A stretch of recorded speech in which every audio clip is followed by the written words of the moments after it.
Hello अनि नमस्ते सबैजनालाई। आज तपाईहरुलाई म हाम्रो मम्मीको 50 बर्थडे को मिनी भ्लग देखाउँछु है त।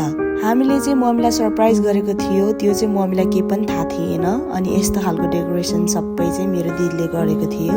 हामी दुई बहिनीले चाहिँ सल्लाह गरेर हाम्रो मम्मीको 50 बर्थडे मा चाहिँ 50 वटा गिफ्ट दिएर सरप्राइज गरौँ भन्ने प्लान भयो। अनि 50 वटा गिफ्टहरुलाई चाहिँ दिदीले यसरी मजाले डेकोरेट गरेर एउटा बास्केटमा हालेको थियो।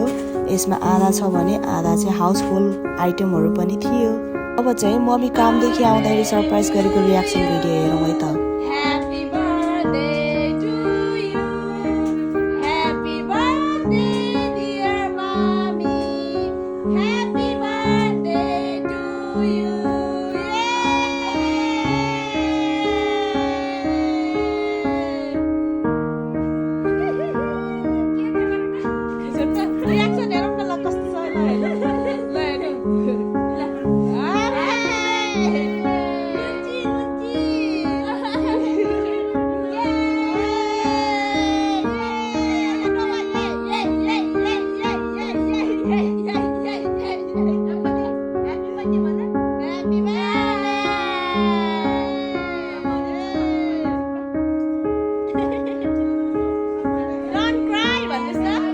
मम्मीलाई चाहिँ हामीले यसरी सरप्राइज गरेको थियो। एकछिन इमोसनल सिन पनि भयो। अनि त्यसपछि चाहिँ मम्मीको मात्रै बर्थडे नभएर हाम्रो प्यारो तीर्थ फ्लु बाबाको पनि सेम डेमा बर्थडे रहेको थियो। हामीले चाहिँ मम्मीलाई मात्रै नभएर तीर्थ फ्लु बाबालाई पनि सरप्राइज गरौँ ल भनेर अनि उहाँलाई पनि सरप्राइज गरेको थियो। हेर्नुस् है तपाईले।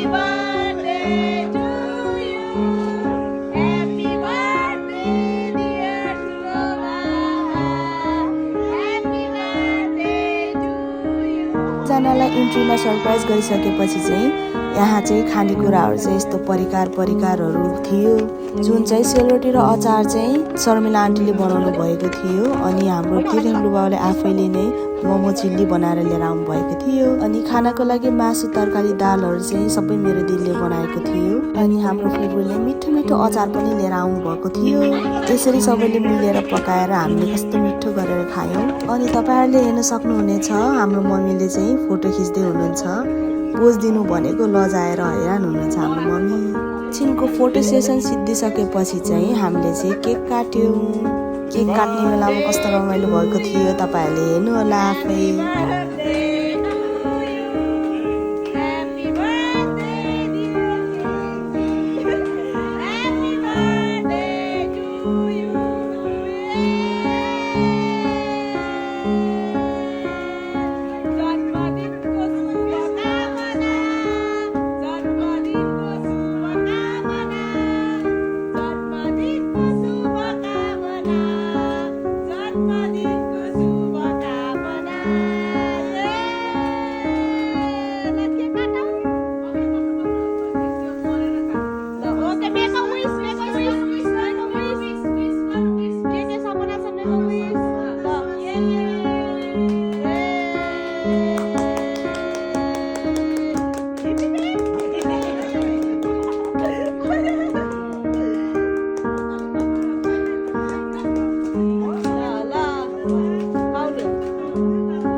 Celebration aja.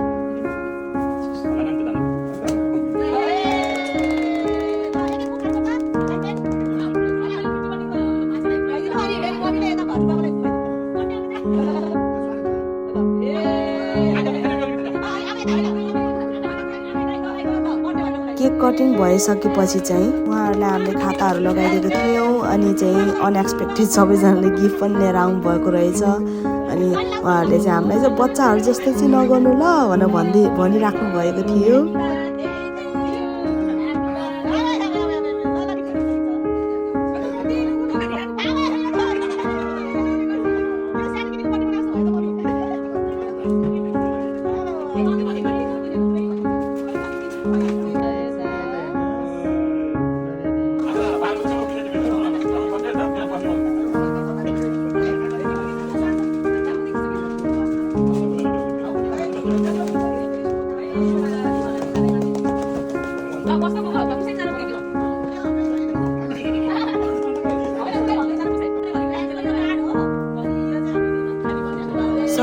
पालो सकिएपछि चाहिँ अब हाम्रो 2 बहिनीको पालो आएको थियो अनि हाम्रो ठुलोबाबालाई हामीले सानो मायाको चिनो दियो अनि त्यसपछि चाहिँ मम्मीलाई पनि सानो गिफ्ट दियो।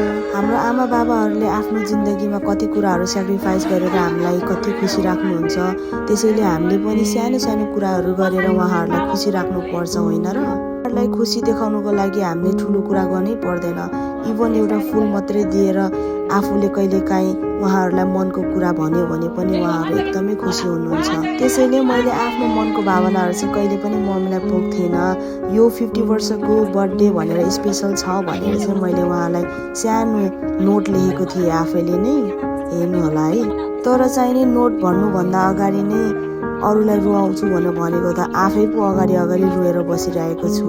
कस्तो अहिले भिडियो हेर्दाखेरि त कस्तो कमेडी पनि लाग्यो अनि अलिकति इमोसनल पनि लाग्यो।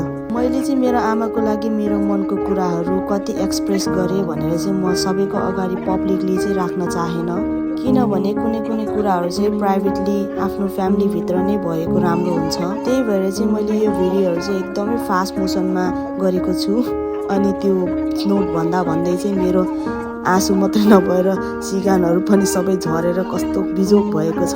त्यही भएर मेरो अनुहारहरूलाई चाहिँ इग्नोर हान्दिनु ल।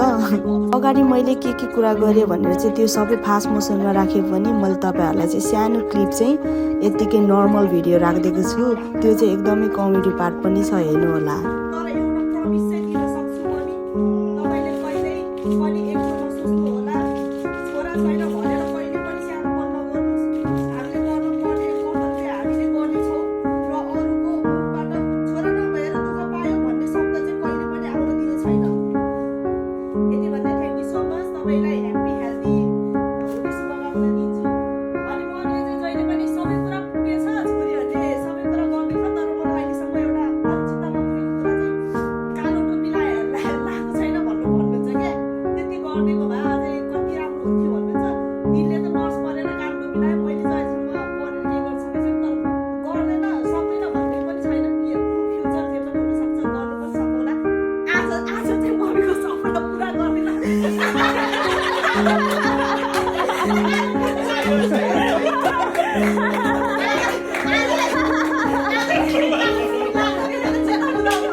एकअर्कालाई दुःख सुखमा साथ दिँदाखेरि जहिले पनि अगाडि बढ्नुहुन्छ।